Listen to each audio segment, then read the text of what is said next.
Welcome back, everyone, to the T.R.O.N podcast. This is your host, Rashad Woods. Today, I have one of the most positively infectious individuals I've had a chance to speak with. She's the creator of the Be Love system, and there's lots of positive energy that's coming out of this person. Ladies and gentlemen, Diane Haworth. Good to have you. Thank you so much. I am thrilled to be here with you and with everybody that's going to be seeing this. Thank you so much. Thank you so much. So you've got a lot on your plate. You're a life coach. You do clairvoyance. You grew up in Virginia, and you've really got a system to where people have got more connected with themselves and brought out that positive energy. And it was infectious when I was reading your story. And it seems to me that you've really connected with parts of yourself that a lot of people don't get a chance to reach. And you're trying to help people bring that out amongst themselves. So I just want to get a chance to kind of find out, a little background on how you got to that system and way of life. So thank you for that. I think that I started, like most people, just trying to figure out life and what worked and what didn't work and what I kept trying and what didn't working. Yeah. Well, however that is, things didn't work for me in a lot of areas, and they did in some. I grew up in a very rural area in Virginia. We weren't that far from Washington, D.C., but as you can tell, there was no internet when I was a kid. There wasn't, bookstores or things like that the way they are now. So like lots of folks, trial and error. And what I discovered after many decades is that the real truth of who I am, of who you are, of who everybody that's ever going to watch this is we are sacred divine beings. And we're not, I don't know about you, but I didn't get that lesson in school. That nobody told me you're a divine being and you create your reality. I didn't get that class. I didn't get that. It was skipped. It certainly was skipped. Yeah. I don't even know if it was on the syllabus where I was going to school.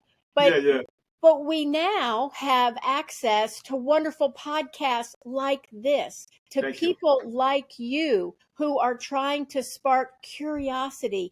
And that really opens the door. Like, what if my life could be different? What could I do, think, say, know, embody that would change? And with me, it was through meditation originally, connecting to this heart space. As 20 years ago, even 10 years ago, that just would have sounded like off the rails. And now we know the spiritual, the physical, the biological benefits of meditation. And that is absolutely what opened the door for me. So I was looking over your biography, on your website, and you have a very fascinating background. And, I don't want to obviously dwell on negative, but obviously it said you overcame some experiences that led you to this point. Without getting too personal, if you choose to be, what ultimately led you to this path of life that said, okay, I came from this section of life or this point in life, and I need to be more in tune with my spiritual, my meditation, my breath control, and positivity in the way of the world? Yep, that's a good question. And, like lots of people, I had problems in relationships. I had health problems. I had financial problems. I had problems, lots of things that we go through in life. And what I realized was the answers that made a difference for me were not out here. I mean, there's wonderful material out there, right? Like this, but it has to resonate with you. There has to be something inside that goes, that this is here for you. And for me, once I started meditating, once I started quieting my mind, because I don't know about you, but I have one of those minds that's like always going a million miles a minute. Oh, you and I relate very well, and that's why we connected so well when we talked. Yeah, it's just boom, boom, boom. What meditation did for me was help me go below those fearful thoughts, those worry thoughts, those what if thoughts, or what are we going to do about that thoughts, so that I could actually hear the wisdom that was inside, the calm voice that said, here's how we proceed, instead of the little frantic. I think I got about 6 guys in my head, and they're all running around screaming and crying and all this. This voice is peaceful. It's calm. There's never it's not a frantic energy. And when I could really understand how to connect to that more consistently, my whole life changed. And that's what I teach other people, how to connect to that inner wisdom. And that's what led me actually to, I say I found the Be Love principles. Actually, the Be Love principles found me. And I'm happy to talk about that if you're interested. Of course, that's why we're having the show. So I'm listening, and I'm fascinated. Because there's lots of negativity that can drag people down, and So I would love to, it's great to hear positivity. So I would love to hear this. I appreciate that. And the whole story of how the Be Love principles came about are on my website. I've got them on YouTube, but I'm going to give you the little snippet version so we can talk about their power actually. For months, I had just been praying to myself, show me how to serve. Show me how to be love and light in the world. Now that seems kind of weird right there. But I had realized the difference in my life when I came from a fearful, worried place, or if I came from a more empowered place of love and compassion. And I realized that's the world I wanted to live in. That's the world I want to leave to my grandchildren, a world that's collaborative and compassionate. So I had been praying, and then I just get up and forget about it. And I was actually in a meditation in a group setting with lots of folks. And our meditation was to ask love, God, universe, source. To me, love is intelligent, creative, and expansive energy. So whatever your term is for that. The exercise was, love, what do you most want me to know today? That was it. That's it. I went inside and I asked that, and boom, it was like I got a vision. And again, you can go on my website and hear the whole story. But what resulted was 4 statements that seem pretty simple. And to tell you the truth, they are simple, but I know I wasn't living them. So the 4 statements that I then understood to be the Be Love principles: greet everyone with an open heart without an agenda. I saw that, and that was beautiful. See the divine essence in everyone and everything. Forgive quickly, completely, and unconditionally. That's usually the one that's a little something, something. Yeah, I'm gritting my teeth a little bit, you know what I mean? But and then the fourth was, and this one really blew my mind: you are the light. You never left the light of the all. So what I came to understand at the year since this occurred is that those statements on their own are powerful, but you can also use them as a process. You use them one after another as a process. Now, let's just look at this, for example. As I've gone through this and worked with myself and my clients, one of the things that I have folks do is get up, go in the mirror every morning, and look at themselves with an open heart without an agenda. You know, it's funny you say that, because too often we'll see that, and I just use an analogy, right? I work out, right? And it's easy to say that my body hasn't gotten to this point instead of looking at the positive of where you came from, right? It's easy to start. It's funny you say that. I literally just worked out this morning, and I'm like, this doesn't look the way that I want it to. And you dwell on the negative, and then you get discouraged. But instead of saying, I used to look like that, and I'm now here, right? And I just have a little further to go. And so that's a powerful statement unto itself, especially. I just use that for working out. And I don't want to cut you off, but obviously people have deeper things than just trying to work and, do a normal workout. But it can be even more, deeper than that. Well, this is our vessel, right? This is the vessel that holds our spirit. And actually, this isn't in my bio, but I actually used to work on what used to be the biggest aquatic and fitness center on the East Coast. So I was around people all day long that were identified with their body. Lots of them had health issues. Lots of them were athletes. Lots of them were like you. They just want to work out and be in great shape. We want this to be healthy. And this isn't even all there is. So without the agenda, to me, and that's not a word that's not the way I would speak. That's one thing about the Be Love principles. None of this is the way I would have spoken. That's why when I received them in this meditation, which scared me, I never had anything like that happen before, by the way. I had to sit with them for a while. And the challenge of looking at yourself in the mirror without your story, without the I'm a man or a woman, I'm a this or the that, just who are you as a spirit, as an energetic spark of the divine? It's humbling. It's humbling. Sounds like a beautiful system. And so more reasons, what else I saw about you, which is admirable, because I could never do it. You're a vegetarian, right? So does that have any, and I obviously want to get into how your clients have taken these programs, how people become a Be Love Principles ambassador. I've never been a vegetarian. I've always scoffed at the notion of it, but I'm always open to how people translate that to how their lifestyle is, because I'm not judgmental about what people eat, right? To each his own. So has that helped you, or how did you become a vegetarian? So that's a really good question. I just yesterday was my 17-year anniversary as being a vegetarian, and literally I woke up the Sunday after Thanksgiving 17 years ago and turned to my husband and said, "I'm a vegetarian." He laughed hysterically and said, "I'll give you till Wednesday." Yeah, right. And that's just the way it is. That really was my body calling for that kind of energy. Now, I'm Yeah. not a doctor, I'm not a nutritionist, but I do understand there are certain blood types that it's easier to make that switch. And my Right. blood type happened to be that. I didn't know that at the time. But it Okay. was just something that my body was calling for. So I respected it. But I'll also tell you, if I ever feel differently, I'm not opposed to eating meat if I get that call. Okay. Just for me, Right. this is how I'm feeling healthy and happy. And that's because it just dawned on me. I was like, I didn't know if that was part of the journey of involved with it. I didn't know if there was a certain benefit or if your principles led you to that. So I don't know. I don't okay. know. Did that set me up? Yeah. I guess everything that's happened to us before now has set us up. 40 years ago, I had a near death experience. Did that Yeah. set me up? Probably, but I'm not glad in any way that I understood. got it. And I'm so glad that you're here to talk. I'm glad Oh, you got through that situation in life.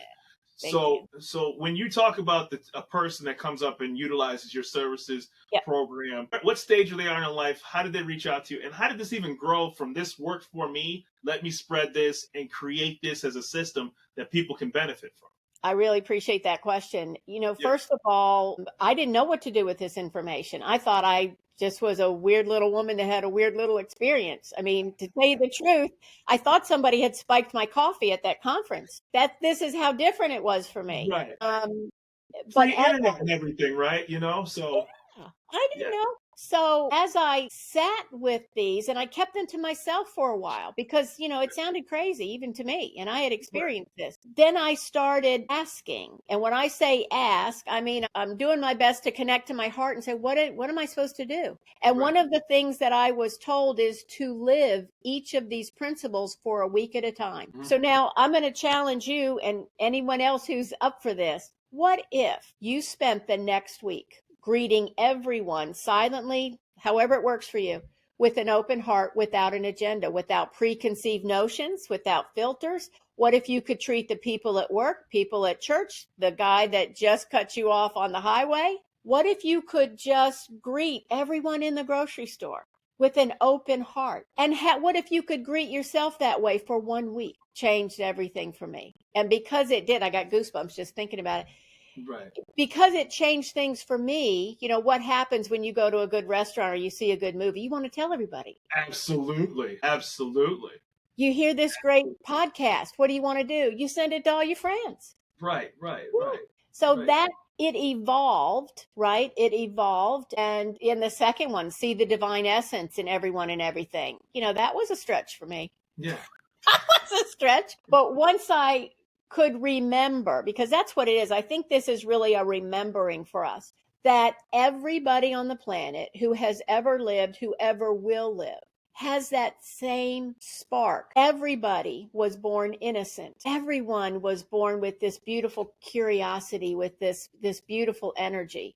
Now we Right. kind of get mucked up as we get older. No question. No without question. That changed it. What if I was going through my week and I would recognize a beautiful soul like you? Now we've had lovely conversations and obviously, right, we're in a soul family together. But beside that, what if I could just look for that divine spark in you? How would that shift the way that I interpret? And I know I get a lot of folks that say, but this person is this, that person is this. Absolutely. The way I look at it, and it's just my opinion, you have your soul self and you got your personality or your ego. Right. And I know my personality and my ego can be a little trying at times. Go ask my husband. He'll tell you, right? But that doesn't diminish who I am as a person, who I am as a divine person. That's what I think of, in the oneness, that we're all human. We're all here doing our best to live from a loving place while we have human challenges. People get sick. People we Correct. love die. Crazy stuff goes on in the world. They're natural disasters. And still, my experience is I can go through that more gracefully, more lovingly when I try to connect to this instead of my fear, overwhelm, and stress. That's beautiful, because I think that the way I've operated or tried to is I've always tried to find the positive in situation, but you always end up defaulting to natural, normal human behavior, like so many people often do.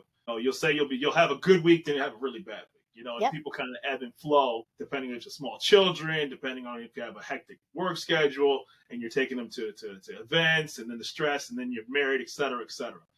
One of the things I was curious about, I'm like, this is great stuff, and this is a method that should be replicated because the world will be a better place. But I did have the con side to it. What do you do with people who simply are the unincorrigible, who are, a lot of us are related to them, in places with them, and it just, I don't want to say they're bad, but it's incompatible with how you operate. So how do you use your method for people who you simply can't get the positive energy out of? So that is a great question. And I love the term incompatible. I'm going to use that one. So thank you for that. If I can recognize someone as just from a human to human perspective, I can then realize that I don't know what situations, experiences, childhood traumas have contributed to their behavior. If you have small children, you always love the child. Yeah, I saw you on Facebook. I saw those babies. They're cute. They're very cute. Pictures show they're cute. You haven't actually said it. So well, I have grandsons. I've got a 7-year-old and one that just turned 1. And you love them. You love every fiber of their being, and they can get on your last nerve. Absolutely. And you can see the behavior different from who they are as a person. Right.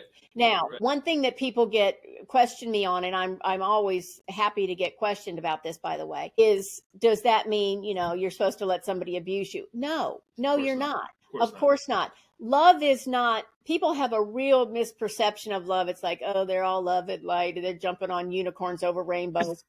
No, I've not done that yet. Love means, to me, there are healthy boundaries. I have to love myself. There goes my microphone. Hopefully that's okay. No, it's no big deal. I have to love myself enough to not put myself in a situation where I'm abused. That's very good. And that leads to that third principle that people usually have an issue with, and that's the forgiveness piece. And I had an issue with it too, because there's lots of people that I thought, you don't deserve forgiveness. Right. What I realized, and I'm a student of A Course in Miracles, and it's all about forgiveness actually, is that when I use the principles in a linear fashion, if there's someone that I am incompatible with, if I can sit and go, show me how to greet this person with an open heart without an agenda. Show me their divine essence. Right. Then when I get to the forgiveness part, I find things have softened. Doesn't mean I have to validate behavior. If somebody, you need to take legal action against somebody, go do it. I mean, do what you got to do. Right. But I can see the difference between behavior and who they are as a spark of the divine. I think the general consensus is that we're not talking about the extremes here, where you're like, hey, this person is violent, this person is putting myself or others that I love in harm's way. It's, don't assume that because this person is when you see them, come in with an open mind, right? Whether they're dressed a certain way, and people turn their nose up at people, right? Whether they see them at a grocery store, whether they're, working their kids in an activity, people are very judgmental. And so I think, to your point, it's very important to not do that, one of the core principles I saw when it came to you wrote a number of books, and I was very intrigued by some, you wrote books, you have an MBA. So how did you end up wanting to put this into writing, and when it came to a book, to share this with other people and some of the principles that you have?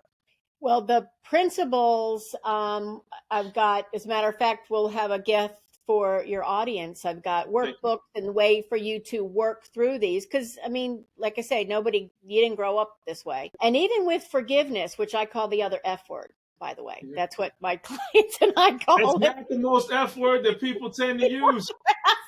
It's forgiveness, right? Yeah. But I actually have used it with someone who was very violent toward me, and it helped me shift. You can use this process with individuals, with situations, in any relationship. You can use it in your financial life, in your health, right? How do I create all that? But it's really been this calling, the same way you were called to create a podcast. There's been a calling to share. My first book that I wrote is called How to Choose Love When You Just Want to Slap Somebody. I fell out my chair when I read that title of that book. Well, that was the story of my dad's final years and seeing other adult children in the ER and in the nursing homes and just sharing the tools that helped me journey with him to the end instead of just be fighting, and not necessarily fighting with him, but fighting with the system and fighting just. It's exhausting. It's exhausting to do that. And when I could relax into a more loving place, I found that things flowed differently. So everything that I've created is really a way to share, hey, the more that I can relax into love, the more my life works. Maybe this will work for you. And I do have to have a disclaimer. Like I said, I am not riding unicorns over rainbows. Stuff happens. Absolutely. Stuff happens. What I found is the more loving, consistently loving I can be, and I'm human, so it's not consistent. Right. I find that when those waves come in life, people are sick, there's all kinds of things. It's more like I can surf the wave instead of being dragged under. Well, I think I heard an interesting statement once. I think I saw a quote on the internet. It said, hard times doesn't make you who you are. They reveal who you are, right? I agree. And I also look at, and it sounds like you do the same thing. I look at languaging. So when something happens, and it does because we're human, it's going to happen. Right. I will look at it and say, is there an invitation here for me? What is my invitation in this trauma, in this situation, in this whatever it is? And sometimes it's just the invitation is just to sit with whatever it is, right? Because we are human. And that's why we're here, is to be human. But the more I can bring consciousness to chaos, the easier it is for me. And I mean, let's face it, we're human, so we want things to be as graceful and easy as it can be. Even though we can look back and see, like those last few years with my dad were horrific, and anybody who's done that knows what it's like. Absolutely. And in retrospect, the greatest gifts for my growth, for my family, you see it's still getting me, came from the love I still have for him. And he's been gone 10 years now. Right. And for what we went through together as a family. It wasn't just me, but as our family. As somebody who went through that, I know exactly how you feel. I do. I know exactly how you feel. And everybody copes in different ways. And the other thing about it is, in an experience like that, it's always, I've told to other people, it's one thing to be the person attending a funeral as a guest, as a cousin, as a nephew, because you can still, it's not, they weren't yours. So you can still, hey, I can go back and watch a movie after this, after it's over, after the repast, whatever ceremony you choose to celebrate their life. But when it happens to you, you go home to that empty house. You go home with that empty feeling. Now, when everybody walked away and shook your hand and gave you all the love in the world and you're happy for it, you go home and you have to deal with the thoughts in your head. Right. Yep. And it's different. Unfortunately, you'll never know it until it happens, because it's a date, it's an appointment you can't cancel. You know what I mean? Right. And you can, and it's quite the healing journey, grief is, right? And still to this day, we will incorporate, and my mom's been gone 20 years, my dad's been gone over 10. In holiday celebrations, we'll make sure there's a certain food that they loved. This is grandmommy's cranberry sauce. Here's what granddaddy loved. And it's just a way to remember the love, because that never, ever dies. It does help. And it never dies. Love doesn't die. Love is an energy. Energy, it doesn't go away. It changes form. And in case you might be able to use this with your little ones, my father-in-law passed a couple years ago when my grandson was quite small, maybe 3, 4, and he didn't understand what was going on. And what I did for him was I took out an ice cube and I said, imagine this is Papa's, what he called it. Imagine this is Papa. And Right. then we watched it melt. Right. And then I boiled it and it was in the ether. And I said, just like that, Papa's still here, but you can't see him. Phases, right? Phases, right? He's always still there. Transition. That's deep. That's deep. But it kept it so simplistic to understand at the same time. And that's and that's a good thing, so that it doesn't overcomplicate what really happened, while still keeping it in a very positive, non-morbid way. Because I never thought of that method. That's really, that kind of hit me just thinking about it. It's so helpful to have a visual, especially for little ones, but not necessarily for little ones. When we're in grief, when we're stressed, when we're overwhelmed, we're not thinking straight. My mom used to say, she was so mad she couldn't think straight. Biologically, that's true. Right. Your brain shuts down in different ways. Absolutely. So that's what also I love about love. We make it complicated. Love is simple. It's simple. We're the ones that kind of screw it up. Yeah, no, absolutely. Damn. Yeah, we don't need to. We can turn on the TV for 10 seconds and find that out. Or you could just say, listen, this is Aunt such and such, this is Uncle such and such. It don't take hard to figure that out, where, if you want to find that information out. So I had a couple other questions for you. You've certified other people in your method. There's an opportunity for people to become either A, an ambassador, or B, be actually a certified life coach through your program. So can you explain that and how that came to be? Yep, those are actually upcoming programs at the time that we're recording this. Yep, and it's because people are looking for tools to share with others. And because I've been doing this a long time now, I've created all kinds of exercises, workbooks, things that they can share in an organized way. And that's one of the things I love about the certified coaching. Ambassadors are folks that are just like, I want to talk about this in church. I speak at a lot of churches, actually. A lot of... Right. I can imagine that, actually, right? Just how this is transpired, because it seems like it's a way of life, not just a lesson that's learned in a given amount of time. And it's not like a denomination, it's love. And the thing that's different about this process, I'd love to share this, is that I actually have a case study that shows some of the effectiveness, which is, again, I didn't plan on doing that. I was in a meditation and I literally heard, you're going to do a case study. And I immediately said, no, I'm not. I don't have time for that. That's not on the agenda. I'm not doing it. And I kept hearing it. And there's different ways for people to hear it. You can hear it, you can feel it, you can understand it. So I finally was like, okay, great. And I just sent a little note out to my newsletter community. And it's like, hey, does anybody want to volunteer for this 3-month study? I had no idea what I was doing. I haven't done a case study since grad school, which was a minute ago. And I was given 8 categories and created this, I call it a check-in sheet. So I had folks rate themselves in different categories like self-love, clarity, peace, all these sorts of things, pre and post 3 months. Now, what I didn't know, what nobody knew at the time, was I started this in January 2020. My goodness. Nobody knew Nobody knew what was coming. So we met just a few times. They did have broad guidelines. They were supposed to use the Be Love principles in any way that worked for them 5 out of 7 days. Right. And then we would meet periodically and talk about it. Now, what occurred blew my mind, because remember, 2020, starting in January, going through March. Absolutely. This stuff is coming up. There were people in my group that had their own physical challenges. They were people who had loved ones in nursing homes, people who were sick. I mean, it was all kinds of stuff happened. And what I found, I am going to make sure I've got my little notes for this, that over the course of 3 months, when the world didn't know anything that was going on, because we didn't, as a group, their percentage of self-love, how much they love themselves, increased by 14%. Their idea of peace, inner peace, increased by 17% during COVID. Wow. Their happiness as a group went up 14%. Their life situation, and you remember what happened, we were all locked down. Cataclysmic. It was. It was like a bad movie, right? It was like a bad movie.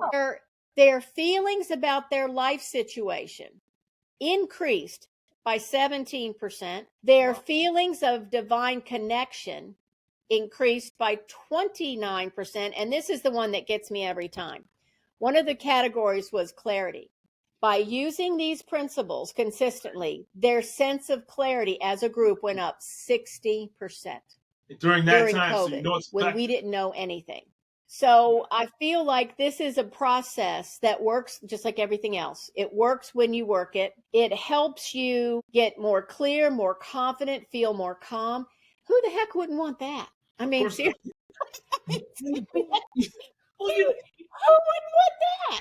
well, the thing is about it too is there's so many things that people gravitate towards negatively because it gives them an opportunity to put their minds in a place where that's more satisfactory. It's actually harder to be positive, right? It's harder to have a clear mind, but it's better for you. People live longer. Yeah, they do. It's studies prove it, right? You know, Increases your immune system, everything. yes, absolutely, absolutely. And there's, just talking to you, right? So it's like even it's so funny, even just talking to you, and I say this very respectfully. You laugh and smile when somebody's actually laughing, smiling, right? Because then it rubs off on you that you need to be, okay, I need to match that energy kind of, right? This is the mood this conversation is going. Anything that may have, you're not going to bring that conversation to somebody who's very, very positive. The energy is just not going to match if you want to have a long lasting conversation. I think you're right. And I also think that people forget, or at least this is my perspective, when we're talking about inner love and peace, that's joy. Look at those little babies you have. Mm-hmm. They're happy. I mean, unless, somebody's gotten hurt or sick, babies are happy. They're curious. They're joyful. They let you know when they're hungry, right? They're authentic. That's Absolutely. authentic. And that's the way we can be here. And it really am careful also about, I actually have a video on this myself on YouTube. Are you going to, when you look at a situation, are you thinking, this is horrible? Are you thinking this is an adventure? Right. Look at the difference in the way that feels. It is. Adventures can go up and down, and there's twists and turns, and there's surprises, and some are good surprises, and some are like, not so great. But that's different than this is just crap, and this is never going to get any better. Right.